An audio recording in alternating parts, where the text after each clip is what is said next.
কলিয়াবৰত হাতী মানুহৰ সংঘাতৰ ভয়ংকৰ ৰূপ। হাতীৰ আক্ৰমণত প্ৰাণ গ'ল প্ৰবীণ বসুমতাৰী নামৰ এজনৰ। 3 সপ্তাহৰ ভিতৰত প্ৰাণ হেৰুৱালে 3জনকৈ লোকে। লাউড স্পীকাৰলৈ হাতী ওলোৱাৰ কথা ঘোষণা বন বিভাগৰ। সাৱধান হৈ থাকিবলৈ আহ্বান ৰাইজক।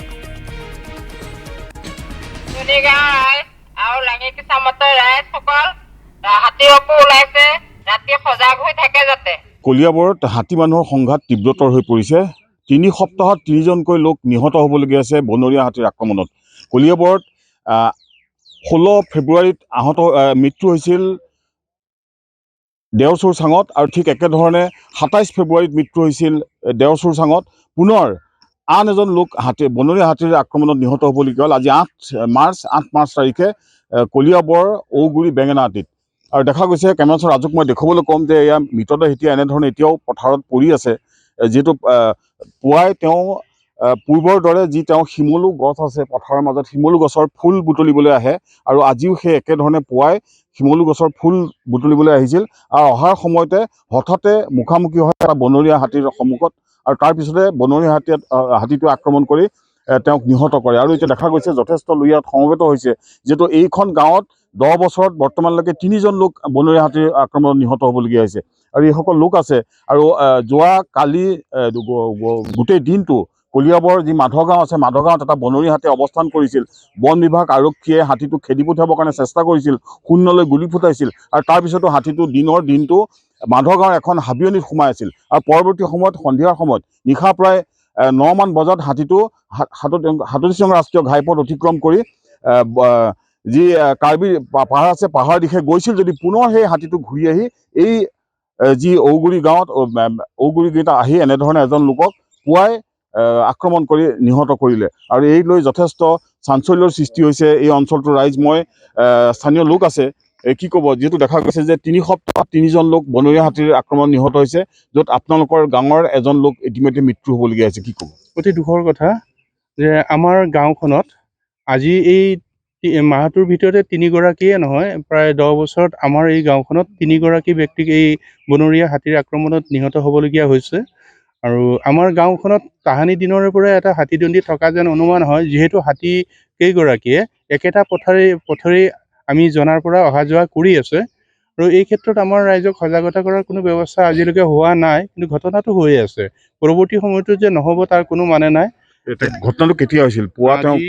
আজি পুৱা 5:20 মানত তেখেতে ঘৰৰ পৰা ওলাই আহিছিলে।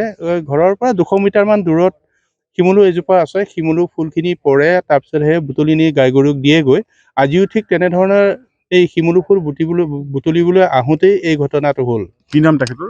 প্ৰবীণ বসুমতাৰী, বয়স প্ৰায় 70 হৈছেগৈ। তেখেত অতি নিৱাসিত আছিলে। ঠিক দৌৰা-দৌৰি কৰিবলৈ চাগে তেখেতে সময় সুযোগ সুবিধা একোৱেই নাপালে। নিশ্চয় প্ৰবীণ বসুমতাৰী ইতিমধ্যে তেখেতে কৈছে 70 বছৰ বয়সৰ এজন লোক আৰু তেওঁৰ প্ৰতিদিনাৰ দৰে এই শিমলু গছৰ ফুল বুটলি তেওঁৰ ঘৰত পোহনীয়া গৰুক দিবৰ কাৰণে তেওঁ আহে আৰু সেই উদ্দেশ্যে তেওঁ আহিছিল আৰু সেই সময়তে বনৰীয়া হাতীৰ মুখামুখি হৈ মৃত্যুমুখত পৰে। আৰু লোক আছে মই জানিব বিচাৰিম, কি ক'ব, যিহেতু দেখা গৈছে কলিয়াবৰত আজি 3 সপ্তাহত 3জন লোক মৃত্যু হৈছে। ইয়াৰ পূৰ্বে প্ৰায় 2 মাহ পূৰ্বে বাঘে এজন মানুহক ভক্ষণ কৰিলে, এগৰাকী মহিলাক আহত কৰিলে। ঠিক একেধৰণে আপোনালোকৰ গাঁওখনত এই 10 বছৰত 3জন লোক বনৰীয়া হাতীৰ আক্ৰমণত নিহত হৈছে। এই ক্ষেত্ৰত আচলতে বন বিভাগ বা প্ৰশাসনে বিশেষ ব্যৱস্থা লোৱা নাই নেকি, যাৰ কাৰণে দিনে দিনে বনৰীয়া হাতী বা বন্য জীৱ জন্তুৰ লগত সংঘাত বৃদ্ধি হৈছে জনাঞ্চলৰ মানুহৰ মাজত? হয়, সেয়া কথাটো একেবাৰে নিতান্তই সঁচা। তাৰমানে আমি আজি সেই 10 বছৰে বা আমি জন্মৰ পৰাই পোৱাৰ পৰাই মানে হাতী আৰু মানুহৰ লগত সংঘাতটো যথেষ্ট হৈ আছে আৰু দিনক দিনে বাঢ়ি গৈ আছে। তাৰ বাবে আমাৰ প্ৰশাসন বা বিভাগীয় কৰ্তৃপক্ষই যিটো তেওঁলোকে পদক্ষেপ গ্ৰহণ কৰিব লাগিছে সেই পদক্ষেপটো গ্ৰহণ কৰা দেখা নাই। তো সেইবাবে আমাৰ মানে বৰ ভয় লগা কথা হৈ আছে।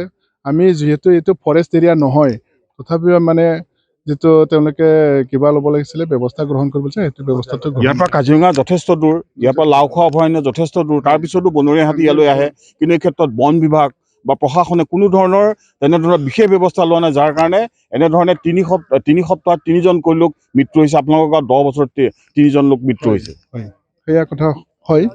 10 বছৰত আমিও অনুৰোধ কৰিছোঁ আজি মিডিয়াৰ জৰিয়তে বিভাগীয় কৰ্তৃপক্ষ আৰু লগতে আমাৰ প্ৰশাসনে যি সজাগতাৰ যি তেওঁলোকে ব্যৱস্থা কৰিব লাগে সেই ব্যৱস্থাটো গ্ৰহণ কৰিবৰ কাৰণে আমি অনুৰোধ জনাইছোঁ। নিশ্চিতভাৱে সকলোৱে দুখ প্ৰকাশ কৰিছে, যিহেতু ইতিমধ্যে তেখেতে কৈছে যে প্ৰশাসনে বা বন বিভাগে কোনো ধৰণৰ তেনে ব্যৱস্থা লোৱা নাই। তেওঁলোকে আহ্বান জনাইছে বিভাগীয় সংশ্লিষ্ট বিভাগক যে তেওঁলোকে সজাগতাৰ ব্যৱস্থা কৰক, ৰাইজক নিৰাপত্তা দিয়ক আৰু বনৰীয়া হাতী ইয়ালৈ নহাৰ ব্যৱস্থা কৰক।